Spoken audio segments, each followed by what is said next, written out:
Buenos días a todas y todos. Como ha dicho mi compañera, mi nombre es Anchela Aparicio, soy agente de igualdad en Amaltea y como no podía ser de otra forma, el webinar de hoy debía de ir dirigido a hablar sobre la violencia de género. ¿Por qué? Porque el lunes próximo, la semana que viene, es el 25N, el 25 de noviembre, que es, como ha dicho mi compañera, el Día Internacional de la Eliminación de la Violencia contra las Mujeres, siendo la violencia de género una de las manifestaciones más claras de la desigualdad, de la subordinación y relación de poder de los hombres sobre las mujeres. El webinar de hoy se ha elaborado específicamente para hablar de los derechos laborales. La Ley Orgánica 1/2004 es podríamos decir, la ley madre, la ley base, donde regula todos los derechos, procesos, cualquier particularidad sobre la violencia de género, y es en esta ley orgánica donde se establece la acreditación de situación de violencia de género regulada en artículos como el 23, el 26 y el 27, donde especifica que para que las víctimas trabajadoras de violencia de género se acojan a estos derechos laborales, se necesite, ¿no?, esta acreditación.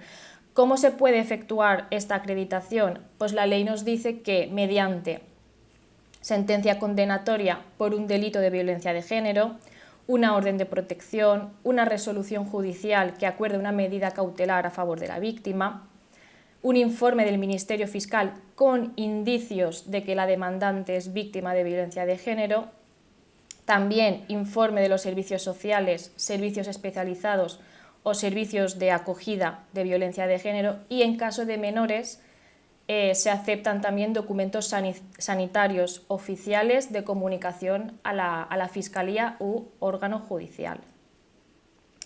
Muy importante, remarcar que no es lo mismo la acreditación de situación de violencia de género que ser víctima de violencia de género. Es decir, la acreditación me sirve para acogerme a los derechos como víctima en el ámbito laboral, pero que no tenga la acreditación de situación no significa que no sea víctima de violencia de género, ¿vale? De hecho, muchas mujeres, antes de tener, por decirlo de alguna forma, la acreditación, ¿no?, en alguno de estos puntos que hemos comentado, son víctimas en el silencio, ¿vale? Y llegar a la acreditación significa estar en una fase bastante avanzada del proceso de víctima, puesto que en este momento yo como víctima ya estoy reconociendo que lo soy, me estoy dando cuenta de ciertas cosas, o estoy recurriendo a servicios para que me ayuden o me den recursos para salir de la situación de violencia, ¿vale? Esto es muy importante. ¿Qué derechos aparecen en la ley de violencia de género relacionados en el ámbito laboral? Os he especificado los derechos laborales, los derechos en materia de seguridad social y los derechos en materia de empleo para la inserción laboral.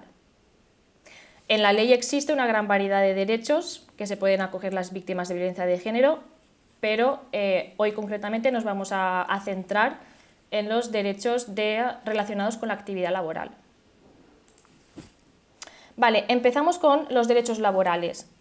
Como veréis, os he especificado en cada derecho o en cada diapositiva, os he especificado los artículos y las leyes, porque veréis que, como he dicho, la ley base es la Ley Orgánica 1/2004 que regula la violencia de género, pero vais a ver que en muchos aspectos tendremos que ir a otras leyes, ¿vale? Y eso está especificado en cada diapositiva.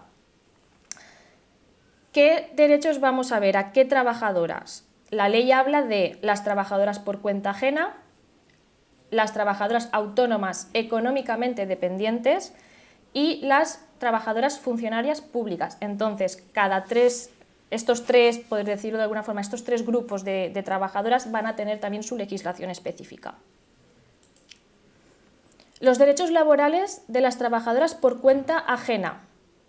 ¿Qué derechos laborales se pueden acoger? Me puedo acoger como trabajadora víctima de violencia de género. La reducción de la jornada de trabajo con disminución proporcional del salario, o la reordenación del tiempo de trabajo. ¿Cómo me puedo reordenar el tiempo de trabajo? Adaptando el horario, horario flexible. Otra opción es la movilidad geográfica. Puedo solicitar el cambio de puesto de trabajo, categoría profesional o centro de trabajo, siempre y cuando desde la entidad me puedan facilitar estas opciones. Y, importante, reserva del puesto de trabajo que anteriormente estaba desempeñando durante los 6 primeros meses. También puede optar a la suspensión del contrato de trabajo, un cese temporal, ¿vale? Con reserva del puesto de trabajo durante 6 meses igualmente. Y lo puedo ampliar por motivos de tutela judicial. Extinción del contrato de trabajo. Cuando la víctima se vea obligada a abandonar el puesto de trabajo de forma definitiva y así lo decida. Es decir, esto es muy importante. La extinción del contrato de trabajo es una opción siempre y cuando sea la víctima la que elija ese derecho o esa solución, ¿vale? También puedo solicitar el trabajo a distancia, tanto de forma parcial como forma total, siempre y cuando mi puesto de trabajo lo pueda llevar a cabo, o desde la entidad también se pueda llevar a cabo, ¿vale? Las ausencias o faltas de puntualidad quedan justificadas. ¿Por qué? También remarcar todos los derechos que marca la ley, y dos de los objetivos principales de la ley es proteger la protección de la víctima de violencia de género. Y además que pueda acudir a asistencia social integrada, ¿vale? Entonces, las ausencias o faltas de puntualidad con estos objetivos quedarán debidamente justificadas. Y 2 puntos. La nulidad de la decisión extintiva del contrato y la nulidad del despido disciplinario. ¿Qué significan? Que, el primero, será nulo que la empresa decida extinguir el contrato por ser víctima y por acogerse a los derechos anteriormente mencionados. Y será nulo también que la empresa despida con un despido disciplinario a la víctima o por además acogerse a estos derechos, ¿vale? Con la nulidad de extinción del contrato, por eso os he dicho antes, en la extinción del contrato, importante, cuando la decisión sea de la víctima, se acepta como derecho, se puede acoger a esta solución. Pero si viene desde la empresa o desde la entidad pública o entidad privada, no, sería una extinción nula. Vale, los derechos laborales de las trabajadoras autónomas económicamente dependientes. Aquí, como veis, nos tendríamos que ir al Estatuto del Trabajo Autónomo, ¿vale? Donde ya está regulado todas sus cosas particulares. De las por cuenta ajena sería el Estatuto de los Trabajadores, ¿vale? Ahora, con las de las autónomas económicamente dependientes, ¿qué derechos laborales se puede acoger? Adaptación del horario de la actividad, la extinción de la relación contractual, la víctima trabajadora puede interrumpir la actividad laboral de forma justificada para, como he dicho, para asegurar su protección y asistencia social. Pueden también cesar temporalmente su actividad laboral en los términos previstos en la Ley General de Seguridad Social, y también existen reducciones en la cotización a la Seguridad Social. El último grupo de trabajadoras que os comentaba, las funcionarias públicas. Importante, nos iríamos al EBEP, Estatuto Básico del Empleado Público. ¿Pero para qué administraciones?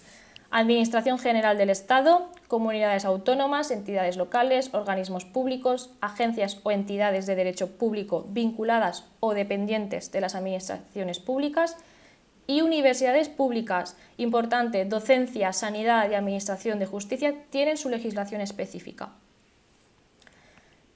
¿Qué derechos laborales se establece en el EBEP para las trabajadoras, para las funcionarias públicas víctimas de violencia de género? El permiso por razón de violencia de género sobre la mujer funcionaria,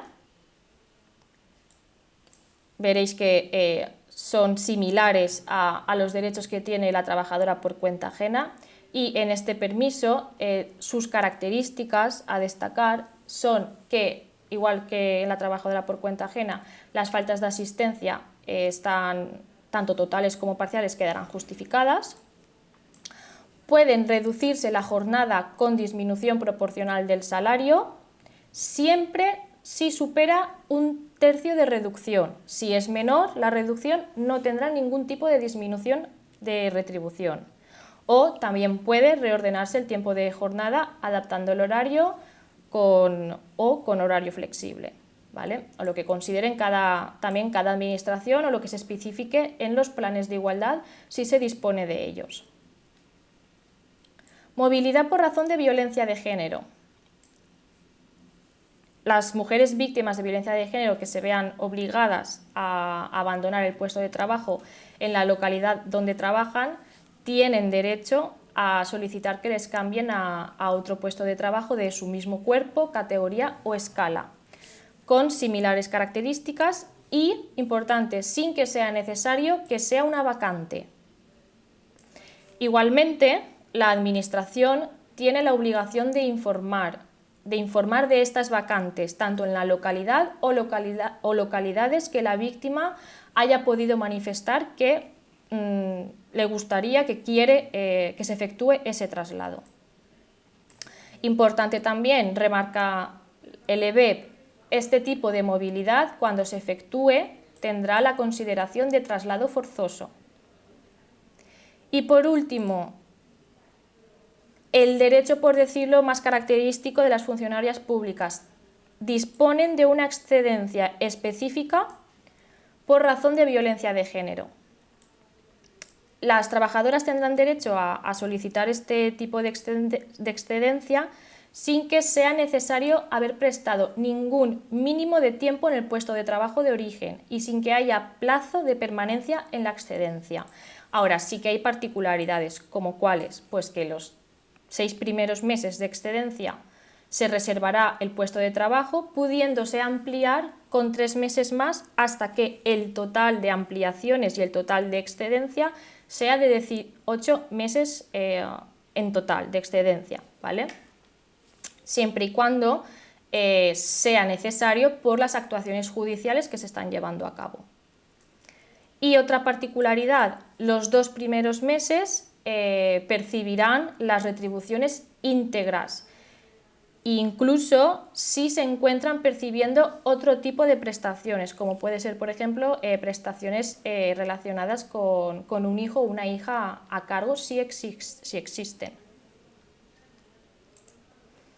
Vale, pasamos a los derechos en materia de seguridad social que pueden afectar a las trabajadoras víctimas de violencia de género en el ámbito laboral. 2 tipos de derechos en materia de seguridad social: de cotización y de prestaciones. Otra vez la misma clasificación: por cuenta ajena, autónomas o funcionarias públicas, ¿vale? Las trabajadoras por cuenta ajena tendrán cotización efectiva durante el periodo de suspensión de contrato. ¿Os acordáis que una de las opciones, uno de los derechos era la suspensión del contrato? Vale, pues tendrán cotización efectiva durante este periodo. ¿A efectos de qué? De jubilación, de incapacidad permanente, muerte y supervivencia, maternidad, desempleo o cuidado de menores afectados por alguna enfermedad grave. Otro tipo de derecho de seguridad social en cotización para las trabajadoras autónomas que se encontrarán en suspensión de la obligación que tienen de cotizar en la seguridad social, estarán en efectos de suspensión durante los 6 primeros meses cuando se acojan al derecho de cese temporal de la actividad.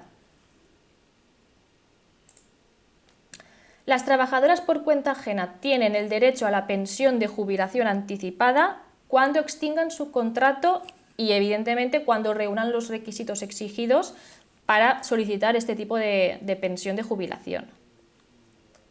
También tendrán derecho a solicitar la prestación por desempleo cuando vengan de suspender el contrato o extingan su contrato debido a la situación de violencia.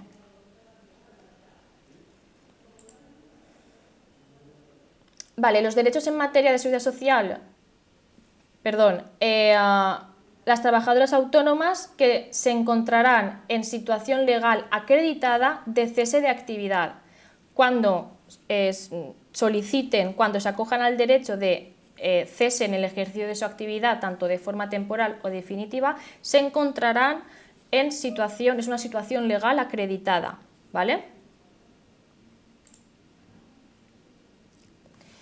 Y por último, los derechos en materia de empleo para la inserción laboral existen, esto es más destinado a las empresas, ¿vale? A las entidades privadas. ¿Por qué? Porque se les otorga dos tipos de bonificaciones. Se podrán acoger a bonificaciones de la cuota empresarial a la seguridad social en dos situaciones. Cuando efectúen contratos de interinidad para sustituir las plazas que vengan derivadas de suspensiones de contrato o de movilidad geográfica de trabajadoras víctimas de violencia de género, y además también pueden acogerse a estas bonificaciones cuando efectúen contrataciones de mujeres víctimas de violencia de género, es decir, nuevas incorporaciones, cuando contraten a mujeres víctimas de violencia de género, y así incidir en esta inserción laboral que pues puede ser muy beneficiosa para estas mujeres. Y nada, esto es el webinar, lo que habíamos preparado para el webinar de hoy, de este mes, específico sobre los derechos laborales de las trabajadoras.